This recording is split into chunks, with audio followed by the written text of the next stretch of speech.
Welcome to Prananya education channel. ఈ క్లాస్లో మనం ప్రిపోజిషన్స్, ఆర్టికల్స్ అనేవి చూద్దామండి. చేయండి, అలాగే ఈ వీడియోని మీ మిత్రులకు షేర్ చేయండి. ఇంకా ఎవరైనా మన ప్రణన్య ఎడ్యుకేషన్ ఛానల్ని సబ్స్క్రైబ్ చేసుకోకపోతే వెంటనే సబ్స్క్రైబ్ చేసుకోండి. మంచి మంచి వీడియోస్ తోటి మళ్ళీ మీ ముందుకు వస్తాను. నేను మీ రాజేష్. సరే, మనం క్లాస్లోకి వెళ్దామా? ఏంటంటే ప్రిపోజిషన్స్ అంటే సో అండర్లైన్ చేసినవి చూడండి. ఆన్, ఇన్, ఓకే అండి. అలాగే ఆన్, ఇన్, ఎట్ ఈ మూడు పదాల గురించి మనం తెలుసుకుంటున్నాం. సో ఆన్, ఇన్, ఎట్ అనే పదాలు ఎక్కడెక్కడ యూజ్ చేస్తున్నామో పైన ఒక ఇచ్చిన దాంట్లో నోట్ అని కింద ఒక బాక్స్ వేసి ఇచ్చారు చూడండి. జాగ్రత్తగా చదవడానికి నేర్చుకోండి. ఎందుకంటే ఎగ్జామ్స్లో మనకి టెట్ మరియు డిఎస్సిలో ప్రిపోజిషన్స్ అనేది ఒక సబ్ టాపిక్ అండి. మనకి టెక్స్ట్ బుక్లో గ్రామర్ పాయింట్లో వచ్చింది, అలాగే గ్రామర్కి సంబంధించిన ప్రిపోజిషన్స్ అడుగుతున్నారు. సో కాబట్టి ఇలాంటి విషయాలని మనం తప్పనిసరిగా గుర్తుంచుకోవడం ప్రయత్నం చేయాలి. సో నోట్ చూడండి. On, in and at are the prepositions of time and place. In sentence 1 and 2 on is used before a date. So 1-2 సెంటెన్సెస్లో ఆన్ అనేది ఎక్కడ యూజ్ చేశారండి? డేట్కి ముందుగా యూజ్ చేశారు. అంటే పైన చూడండి, first Raman was born on November 7, 1888. So November 7, 1888 ముందు ఆన్ అని పెట్టారండి. అలాగే రెండవ దాంట్లో చూడండి, ఆన్ ఎక్కడ పెట్టారు? రామన్ పాస్డ్ అవే ఇన్ 1970 ఆ November 21st. So November 21st ముందుకి ఆన్ పెట్టారండి. సో డేట్కి ముందు ఆన్ అనేది వస్తుంది. క్లియర్ కదండి? సో ఆన్ ఎప్పుడు వస్తుందంటే డేట్ అనేది కనుక వస్తే దాని ముందు ఆన్ పెట్టాలండి ప్రిపోజిషన్స్లో. నెక్స్ట్ వన్, అలా తర్వాత చూడండి. In sentence 2, 3 and 4 in is used before A year in 1970, before the name of a big city in Madras and before the name of the month in December. So 2, 3, 4 సెంటెన్సెస్లో మనం కనుక చూస్తే in అనే ఒక prepositions ఎక్కడ వాడుతున్నారంటే before ఏ year అంటే సంవత్సరానికి ముందు, అలాగే before the name of a big city అంటే ఒక పెద్ద నగరానికి ముందు, అలాగే before the name of a month అంటే ఒక నెలకు ముందుగా ఇన్ అనే దాన్ని వాడుతున్నారు.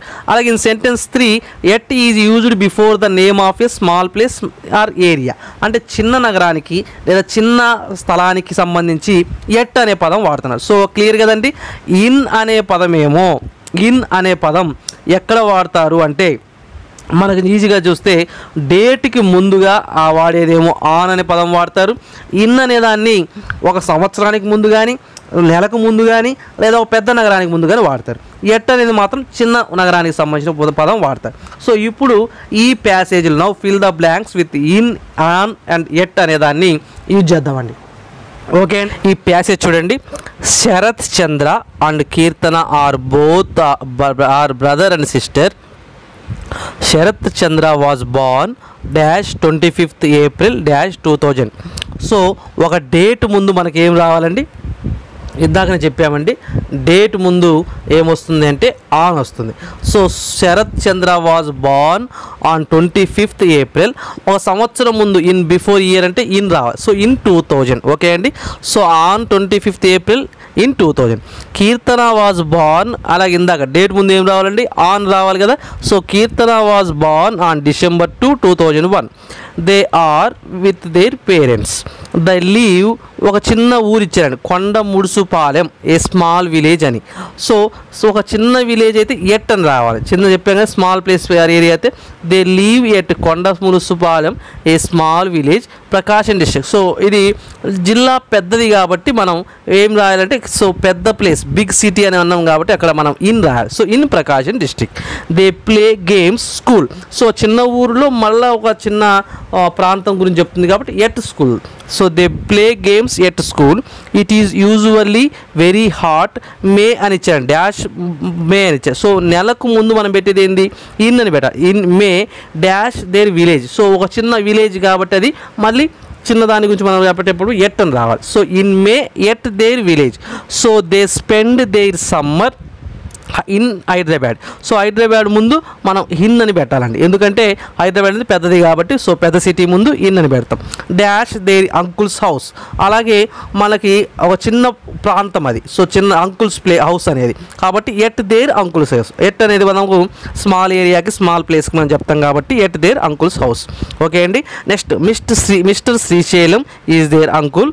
He resides high court. హైకోర్టు ముందు మనం ఏం చేయవచ్చు? అది కూడా ఒక ఊరిలో చిన్న ప్రాంతం వాడతాం కాబట్టి ఎట్ హైకోర్ట్ కాలనీ.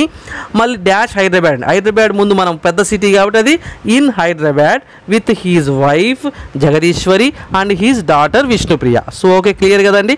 సో ఈ విధంగా మనం ఇన్, ఆన్ అండ్ ఎట్ అని పెట్టుకోవచ్చు. సో ఏమైనా డౌట్స్ ఉంటే మీరు కింద కామెంట్ బాక్స్ తప్పకుండా తెలియజేయండి. తర్వాత మళ్ళీ నేను మీకు కామెంట్ బాక్స్ని క్లియర్ చేస్తాను, ఎందుకంటే చాలా ఇంపార్టెంట్ అండి. ఇన్, ఆన్, ఎట్ అండి. సో ఇన్ అనే మనం ఈ యొక్క ప్రిపోజిషన్స్ ఎప్పుడు వాడతామంటే 3 సార్లు మనకు చెప్పడం జరిగింది. ఇయర్కి ముందు, నెలకు ముందు, అలాగే పెద్ద సిటీస్కి ముందుగా ఇన్ అనే ప్రిపోజిషన్ వాడతాం. అలాగే ఎట్ అనేది ఎప్పుడు వాడతామంటే స్మాల్ ఏరియాకు, స్మాల్ ప్లేస్ సంబంధించిన ముందుని మన ముందు పదాలని ఎట్ అనేది వాడతాం. ఆన్ అనేది మాత్రం డేట్కి సంబంధించిన విషయాల్లో ముందు, ఆ డేట్కి సంబంధించి ముందును ఆన్ అనేది వాడతాం. సో ఇవి క్లియర్ కదండి. సో తప్పనిసరిగా ఎగ్జామ్ పాయింట్ ఆఫ్ వ్యూలో ప్రిపోజిషన్స్ కనుక వస్తే తప్పనిసరిగా ఈజీగా ఇన్, ఆన్, ఎట్ అనేది ఈజీగా గుర్తుపెట్టుకోండి. తప్పనిసరిగా మంచి మార్కులు సంపాదించుకోండి. ఓకే అండి. Next topic revision of articles. So చాలా ఈజీ అండి. ఆర్టికల్స్ అనేవి మనకి గ్రామర్లో చాలా సార్లు అడుగుతారు. ఏ విధంగా గుర్తుంచుకోవచ్చు? ఒక 3 పాయింట్లు ఇచ్చారు. ఇది మనం చిన్నప్పటి నుంచి చదువుకునేదే, కాకపోతే ఎక్కడ కన్ఫ్యూజ్ అవ్వద్దు. ఒకసారి చూద్దాం. First one, a is used before singular common nouns or in noun phrases beginning with consonant sounds. So consonant sounds ముందు ఏ అనే దాన్ని ఉపయోగిస్తాం. అంటే హల్లులకు సంబంధించిన సౌండ్స్కి ముందు ఏ అనే ఒక అక్షరాన్ని ఉపయోగిస్తాం. అలాగే an is used before singular common nouns in noun phrases beginning with vowel sounds. So అచ్చులకు సంబంధించిన సౌండ్స్ ముందు యాన్ ఉపయోగిస్తాం. అలాగే the is used option a first 3లో ఏ అండి. Before words phrases with indicate unique things. అంటే ఒక అన్నిటికీ సంబంధించిన యూనిక్, అంటే ఒకే విషయానికి సంబంధించిన విషయాలకు సంబంధించి మనం ఉపయోగిస్తాం. అంటే it was head quarters of the Indian association. So ఏది ఇండియన్ అసోసియేషన్ హెడ్ క్వార్టర్ కాబట్టి ద ఇండియన్ అసోసియేషన్ అని చెప్తాం అనమాట. సో ఒక యూనిక్ థింగ్స్ని ఇండికేట్ చేసే వాటికి ముందు మనం ఏం చేస్తామంటే ద అనేది ఉపయోగిస్తాం. అలాగే B, in situations where the sentence itself contains a clue to identity of the things or the person referred to.